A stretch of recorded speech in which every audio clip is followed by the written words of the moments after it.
pas pourquoi presque tous les élus locaux sont pour les forages de gaz de couche, alors que ça n'a encore rien donné. Parce qu'il y a un double discours dans cette affaire. C'est quoi un double discours? C'est quand tu dis une chose à certaines personnes et le contraire à d'autres. Je ne comprends pas. Tu as un exemple? Oui, bien sûr. Par exemple, devant les maires, le gaz de couche est vendu comme une énergie propre. Un projet écologique. Gaz et eau produits sont très propres. Pas d'utilisation de produits chimiques. Le besoin en terrain est minime. Mais dans le document de base pour entrer en bourse en 2016, la société tient un tout autre discours pour les actionnaires. Par exemple, pages 35 et 46. Les actifs acquis peuvent présenter des problèmes environnementaux ou géologiques. Le groupe est confronté à des risques industriels et environnementaux inhérents aux activités d'exploration et de production d'hydrocarbures. Tous ces événements seraient susceptibles d'endommager ou de détruire les puits d'hydrocarbures dans les installations de production et avoisinantes, mettant en danger des vies humaines ou des biens et provoquant des interruptions opérationnelles et des dommages environnementaux, avec des conséquences directes sur la santé et le bien-être économique des collectivités locales.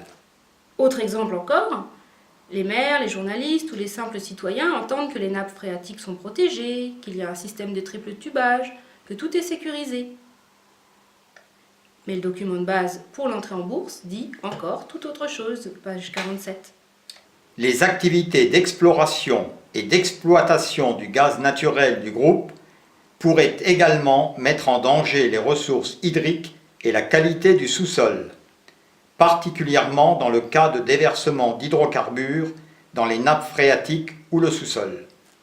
Ces déversements industriels pourraient porter atteinte à l'environnement et aux habitants vivant à proximité de chaque installation d'exploration et de zone de stockage, et pourraient contraindre ainsi la société à engager des frais d'assainissement et de remise en état et des frais juridiques élevés. Mais les actionnaires ne vont jamais investir. Je ne pense pas que les actionnaires lisent tout le document. Mais un document de base pour entrer en bourse ne doit pas leur cacher les risques aux actionnaires, parce que sinon, si la valeur de l'action s'effondre, les actionnaires pourraient se retourner contre la société, lui faire un procès. Ah bon? Mais alors, dans les documents faits pour les actionnaires, on trouve toute la vérité? Pas toute la vérité, mais on trouve pas mal de choses. Et le plus rigolo d'ailleurs, c'est le bilan financier 2017 qui vient de sortir. Écoute.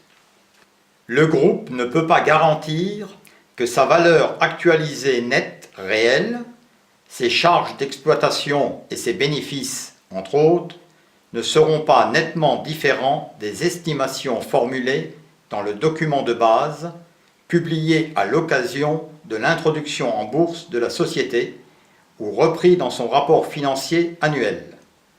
Il est donc prudent de ne pas se fier indûment aux conclusions indiquées dans les rapports.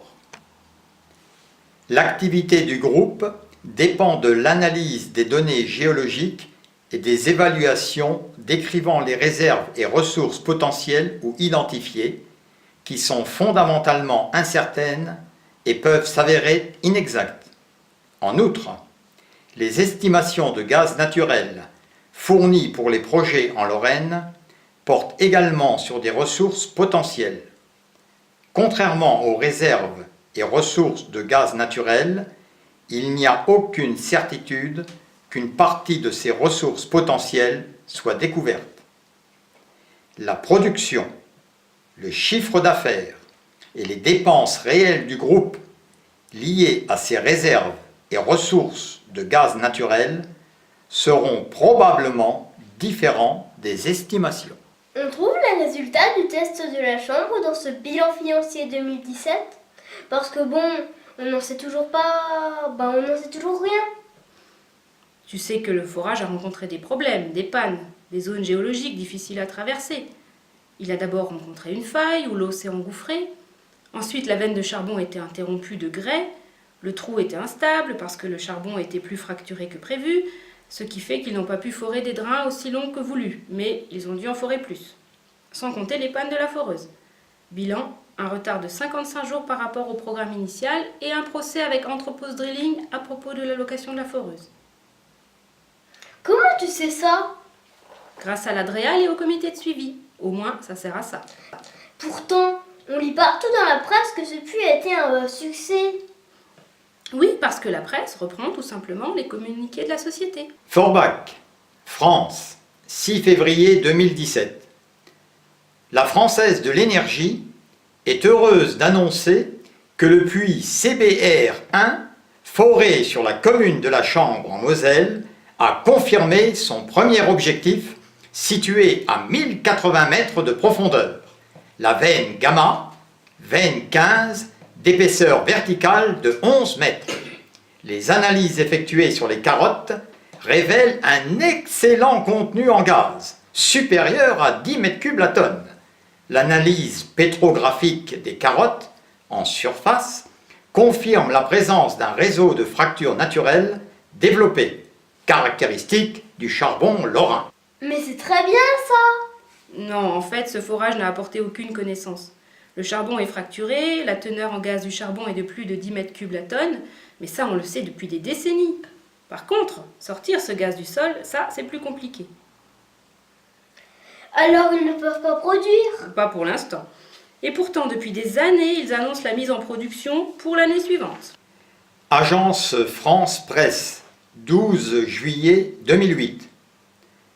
Nous espérons mettre le site en exploitation d'ici la fin de l'année, indique Alain Flavel, directeur exécutif de EGL. Le Républicain Lorrain, 3 juin 2016.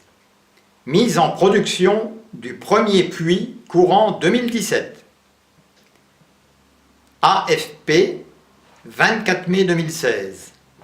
L'entreprise qui s'appelait jusqu'à l'an dernier European Gas Limited prévoit de démarrer en 2017 l'exploitation du gaz de houille. Son objectif est d'avoir mis en activité fin 2018 plus de 15 puits de production. Mais pourquoi plein de gens continuent à y croire? Parce qu'ils ne lisent pas. Alors tu vois, il faut bien travailler à l'école et beaucoup lire. Au fait, tu as fini tes devoirs?